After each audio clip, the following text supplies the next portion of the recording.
नबी अलैहिस्सलाम फरमाते हैं, जब मैं आखिरी दफा दोजख की तरफ जाऊंगा अपने उम्मतियों को निकालने के लिए, जो अल्लाह मेरे लिए तादाद मुकर्रर करेगा, उसके बाद मुझे दरोगा दोजख मालिक अलैहिस्सलाम कहेंगे कि अल्लाह के नबी अलैहिस्सलाम, अब आपका कोई उम्मती दोजख में नहीं है सवाए उस शख्स के कि जिसको कुरान ने जन्नत में जाने से रोक लिया है, और वो कभी भी जन्नत में नहीं जाएगा, उसको आप भी जन्नत में नहीं लेके जा सकते। कुरान ने किसको जन्नत में जाने से रोक लिया है? कुरान से ही पूछ लेते हैं।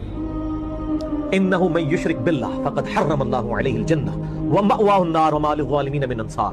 बेशक जो कोई अल्लाह के साथ शिर्क करे उस पे अल्लाह ने जन्नत हराम कर दी है, उसका ठिकाना दोजख है और वहां उसका कोई मददगार नहीं होगा। हत्ता कि बुखारी और मुस्लिम की हदीस है, अल्लाह ने हर नबी को एक दुआ दी जो उसने इस दुनिया में कर ली, और मैंने अपनी दुआ अपनी उम्मत के लिए संभाल के रखी है। मेरी इस दुआ से मेरी हर उम्मती को नफा पहुंचेगा क़यामत वाले दिन इस दुआए शफाअत से, सवाए उस शख्स के जिसने अल्लाह ताला के साथ दुनिया में किसी किस्म का शिर्क किया हुआ। शिर्क is the most sensitive issue in the sight of Allah.